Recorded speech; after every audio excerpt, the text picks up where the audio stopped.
बिस्मिल्लाहिर्रहमानिर्रहीम। Welcome back to learn maths with Soya Khan. उम्मीद करती हूँ आप सब लोग खैरियत से होंगे। आज हम शुरू करेंगे चैप्टर नंबर 4 अलजेब्रिक एक्सप्रेशंस। तो इसमें सबसे पहली चीज़ ये है कि अलजेब्रिक एक्सप्रेशंस होते कौन से हैं। तो अलजेब्रिक एक्सप्रेशंस ऐसे एक्सप्रेशंस होते हैं जिसमें हमने ये वेरिएबल और कांस्टेंट को हम लोग with the help of algebraic operations, और अलजेब्रिक ऑपरेशंस क्या होते हैं, प्लस माइनस मल्टीप्लाई डिवाइड। तो जब हम इन ऑपरेशंस को यूज़ करके वेरिएबल और कांस्टेंट्स को इकट्ठा कर देते हैं, जैसे कि नए आने वाले लोगों को खुशामदीद। इसी तरह की नई वीडियोस देखने के लिए और मज़ीद इन्फॉर्मेशन हासिल करने के लिए या फिर अपने कंसेप्ट क्लियर करने के लिए आप लोग मेरे चैनल को काइंडली सब्सक्राइब कर दें और बेल आइकन को प्रेस करना नहीं भूलिएगा ताकि सबसे पहले ये वीडियो आपके पास आए।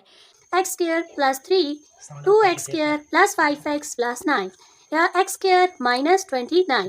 तो इस टाइप के जो सारे एक्सप्रेशंस होते हैं ये होते हैं अलजेब्रिक एक्सप्रेशंस। फिर इसमें जो दूसरी चीज़ होती है वो होती है पॉलिनोमियल्स। तो पॉलिनोमियल्स क्या होते हैं, जब हमारे पास वेरिएबल किसी भी रैशनल एक्सप्रेशन में वेरिएबल की पावर होल नंबर होती है। वेरिएबल की पावर अगर होल नंबर हो तो हम वैसे रैशनल एक्सप्रेशन को क्या बोलते हैं, पॉलिनोमियल बोलते हैं। अब जो हर पॉलिनोमियल होता है वो रैशनल एक्सप्रेशन होता है, लेकिन हर रैशनल एक्सप्रेशन पॉलिनोमियल नहीं होता। क्योंकि अब देखिए, अगर हमारे पास ये एक रैशनल एक्सप्रेशन है, ठीक है, अब अगर हम लोग इसको सॉल्व करके देखें तो ऊपर अलग हो जाएगा रेडिकल, नीचे का रेडिकल अलग हो जाएगा। तो अब अगर हम देखें तो क्या ये x square plus 2 with is radical sign and 2x with is radical sign, तो क्या ये पॉलिनोमियल है? तो ये एक्सप्रेशंस पॉलिनोमियल नहीं है। क्यों? क्योंकि यहाँ पे जो वेरिएबल की पावर है, अगर हम इस रेडिकल को देखें तो ये इसमें क्या हो जाएगी, पावर 1/2। तो क्या ये होल नंबर है? तो ये होल नंबर नहीं है, इसलिए हमारे पास पॉलिनोमियल नहीं है।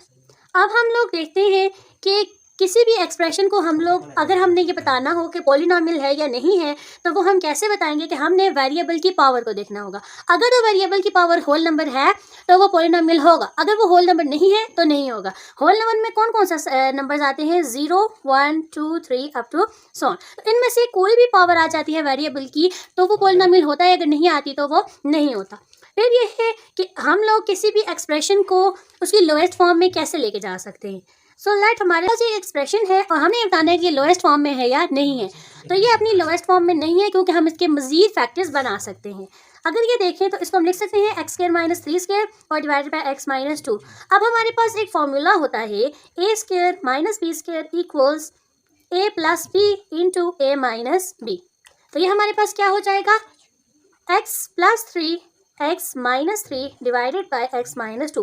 अब ये अपनी लोएस्ट फॉर्म में है क्योंकि हम मजीद इसको ब्रेक डाउन नहीं कर सकते हैं। अब हम नेक्स्ट चीज़ देख लेते हैं कि किसी भी दो एक्सप्रेशंस को हम लोग ऐड अप कैसे करते हैं। पहले तो हम इनको ऐड अप वर्टिकली करते हैं।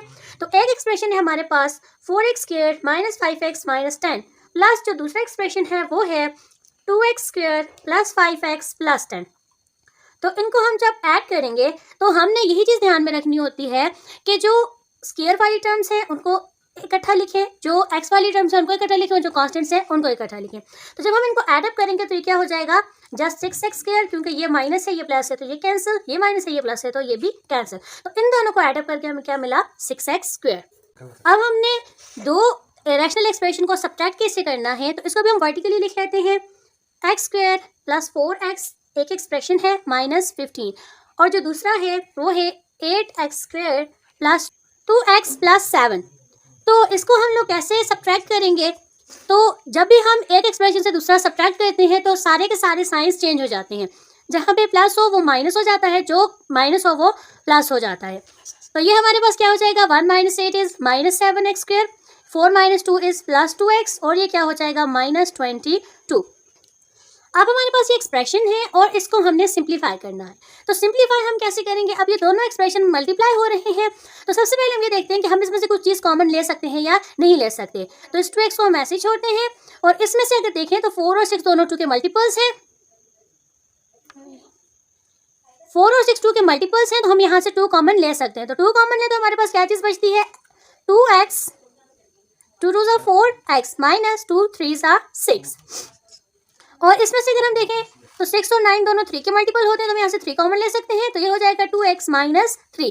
और इसमें से अगर हम देखें तो हम x कॉमन ले सकते हैं, तो अंदर क्या बचाएगा, x प्लस 1। अब ये 2x माइनस 3 इससे कैंसिल, और ये x इससे कैंसिल। पीछे हमारे पास क्या चीज़ बची है, 4 divided by 3 into x plus 1। इस तरीके से हम लोगों ने इसको सिंप्लीफाई करना है।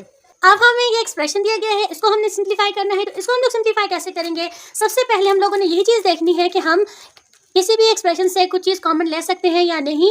तो इसमें से देखिए, अगर ये इसको हम इस फॉर्म में लिख सकते हैं a² माइनस 3², और इसको हम ऐसे ही लिख सकते हैं a माइनस 6 a प्लस 6, और ये इसको हम मल्टीप्लाई में चेंज कर सकते हैं, क्योंकि डिवीजन को जब हम मल्टीप्लाई में चेंज करते हैं इसके न्यूमरेटर एंड डिनोमिनेटर दोनों एक्सचेंज हो जाते हैं। तो ये हो जाएगा a minus 6 divided by a minus 3। अब ये a माइनस 6 इस a माइनस 6 से कैंसिल आउट हो जाएगा, और जो ये है a² माइनस b², फिर से वही फॉर्मूला लगेगा, ये हो जाएगा a plus b and a minus b, तो डिवाइडेड बाई a प्लस 6, और ये हो जाएगा multiply by 1 by a minus 3। तो ये a माइनस 3 इस a माइनस 3 से कैंसिल, तो हमारे पास पीछे क्या चीज़ बची है, a plus 3 divided by a plus 6। इसी तरह से हमने डिफरेंट एक्सप्रेशंस को सिंप्लीफाई करना है। आप लोग ट्राई करें, अगर आप लोगों से होता है तो वेल एंड गुड, अगर नहीं होता तो आप मुझसे कमेंट सेक्शन में पूछ सकते हैं, या फिर मुझे इंस्टा पर DM भी कर सकते हैं। मिलते हैं हम नेक्स्ट वीडियो में, तब तक के लिए अपना ख्याल रखिएगा, लाइक चैनल सब्सक्राइब करना नहीं भूलिएगा। अल्लाह हाफिज़।